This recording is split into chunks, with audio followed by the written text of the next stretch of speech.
en la crisis de Xavi, la conducta de Vinicius en el partido frente al Barcelona.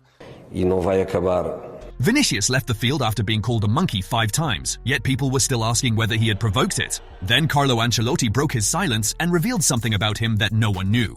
This is what's happening with Vinicius Jr. right now. And in this video, we're going to reveal what Ancelotti said, and also something concerning as Pedri's skills expose an issue that's keeping Hansi Flick up at night. If you're not subscribed to the channel, subscribe now and turn on notifications. The racist controversy involving Gianluca Prestiani and Vinicius continues to be discussed all over the world. According to the Brazilian, during the match, Prestiani repeatedly called him a monkey, allegedly covering his mouth to avoid being caught on camera. Kylian Mbappe said he heard the insults. Although there is no video proof, 2 of Real Madrid's main players are backing the same version of events. If 2 top-level players say they heard the insult, their testimony carries weight and cannot be ignored. UEFA has opened an investigation. Even so, instead of immediate support for the possible victim, the debate quickly shifted to the old question: did he provoke it? Meanwhile, Prestiani gained over 100,000 Instagram followers in a single day after the controversy. Alvaro Arbeloa said, "We cannot portray the victim as the provocateur. Nothing Vinicius did justifies a racist act." He went further. He said that if Vinicius had said he didn't want to keep playing, the entire team would have walked off with him. No title, no victory would be worth more than that. It was Vinicius' decision to go back on the field and continue playing. If he had said he wouldn't continue, we all would have left. Arbeloa also said he has never been so proud of a group in his life. He admitted he doesn't know whether he would have the strength to endure what Vinicius Jr. has been enduring. We are FC Barcelona. There is rivalry, provocation, and competition. That's part of football. But there is a line that must never be crossed. It's not easy to carry this kind of pain. No human being should have to go through it.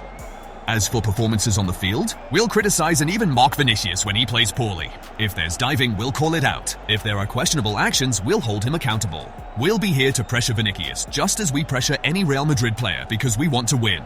That's what rivalry is about. But when it comes to racism, there is no jersey, no badge, no clásico, because you wouldn't accept seeing Lamine Yamal or Rafinha being victims of racist abuse. Rivalry is sporting. Racism is inhumane. And on that, there can be no division. Benfica identified 2 fans who made obscene gestures toward Vinicius during the match. The club opened an internal investigation. If they are members, disciplinary proceedings will begin and could result in expulsion.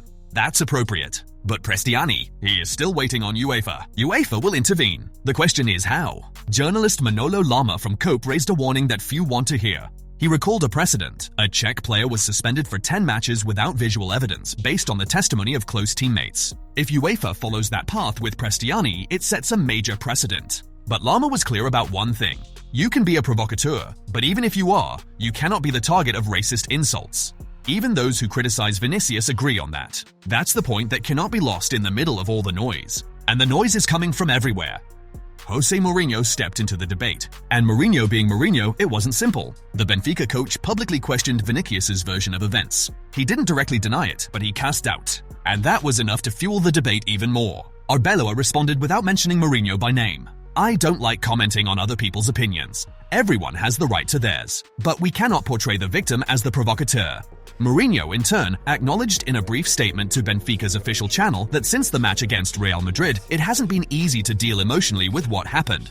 The match was truly demanding in every aspect. Until the 50th minute, it was a game of maximum effort, both physically and tactically, and required the level of concentration that a match of this magnitude demands. But I must admit that from the 51st minute until now, and this is not the end of our conversation, it has not been easy to deal emotionally with what happened and with what continues to happen. That's interesting, because it suggests that Mourinho himself knows the situation is bigger than any strategic statement can contain. Meanwhile, Vinicius was saddened. According to Arbeloa, very saddened and deeply outraged. However, in Almeria, La Liga organized an anti-racism event. David Fernandez Borbalan, a former international referee, was there, and he shared something that lingered in the air. He recalled the day someone threw a banana at Dani Alves at El Madrigal. He said that at the time, he didn't know what to do, that he felt stunned, that the current protocol didn't exist back then. Today, it does. Today, the referee is required to act as soon as he hears something. But in Lisbon, the referee didn't hear anything. There is no video, no recorded audio. There are 2 players who said what they experienced, and soccer will have to decide whether that is enough, or whether a person needs a camera and a microphone pointed at the aggressor's face to be believed.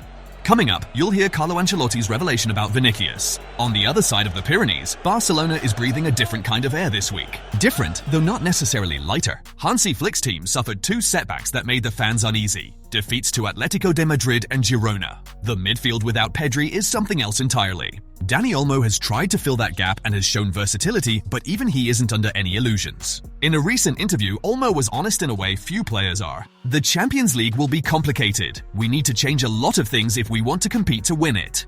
That statement from a FC Barcelona player, a club that has grown used to saying it's going to win everything, is significant. It's not discouragement, it's clarity. Dani Olmo also said the style won't change. That 2 bad games don't justify a drastic overhaul. That it mainly depends on them. And so this is the moment to reveal what has been keeping Hansi Flick up at night. His name is Pedri. For those who don't follow closely, Pedri isn't just another player. He's the metronome. The man who sets the tempo, connects the lines, and gives Barca's football meaning. Without him, Flick tried everything. With him, the team is different. David Sanchez from Radio Marca put it simply, Barca is one team with Pedri and another team without him. And that's what had Hansi Flick anxious and worried about Real Madrid taking the lead. Let's be honest, if Pedri hadn't been injured, Barcelona might have won their most recent clashes. He is the maestro of this Barcelona side. Without him, things can lose their structure, especially if Lamine Yamal isn't having one of his magical moments. That was what kept Flick awake at night. But now he can lie down a little more relaxed and dream of winning every match from this point on. Do you know why? Because Pedri is back. Rafinha has also started to return to his best level after weeks out. And for Flick, those 2 names, Pedri and Rafinha, are the pillars of everything he wants to build. Barcelona still dreams of the Champions League. Olmo made that clear. Last season we were so close. That final slipped through our fingers. We have to bring the title home. And with Pedri back in training, that dream feels a little more certain.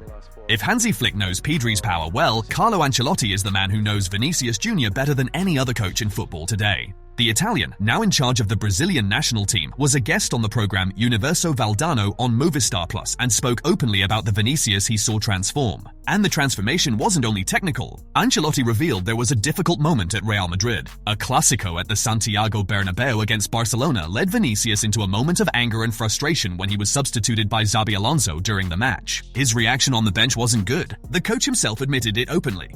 The reaction was bad. I've already spoken with Vinicius about it. A player has to respect the coach who can make mistakes and the players who arrive, said Ancelotti. This revelation surprised a lot of people. Behind the scenes, Carlo Ancelotti reportedly gave Vinicius a stern talking to after his outburst during a tense moment in the Clásico. Vinny's behavior, considered over the top, happened in front of Xabi Alonso, Florentino Perez, and the world, precisely when Barcelona was imposing their rhythm on the game. Ancelotti made it clear that talent cannot come above discipline, and that in matches of this magnitude, emotional control is as crucial as technical skill. But what Ancelotti said next is even more important. He said that Vinicius has changed, that his attitude on the field has improved a lot, and that the Vinny he sees now in Brazil is different, in human terms, from the one he was at Real Madrid. The coach who knows him best says he has grown as a person. And yet, European football still treats Vinicius as the problem. Yes, Vinicius can be provocative on the pitch. He's intense. He complains, pressures referees, calls for fouls, and sometimes goes overboard. He has a fiery temperament, and at times his reactions cross the line. He knows he needs to improve, and as Carlo Ancelotti pointed out, there has already been progress in his behavior. Maturity is part of the growth of any great player. While I personally disapprove of much of his poor conduct on the field, none of this, absolutely none of it, can ever serve as a trigger or justification for racism. Having a strong personality does not give anyone the right to make racist insults. Diving, complaining, or arguing is part of the game, even if he exaggerates at times, but racism is not. Racism is violence. It's dehumanization. It's the most disgusting and shameful side of football, not just football, but society at large. We can criticize sporting behavior. We can demand growth. We can expect maturity. That's sports debate. What we can never do is downplay a racist act. Let football continue to demand discipline on the pitch, but above all, let racism have no place in the stadiums. No provocation justifies a loss of humanity. The question I leave for you is simple. If it were you, would you have returned? Comment below. And if this video made you think, share it because this conversation needs to reach more people.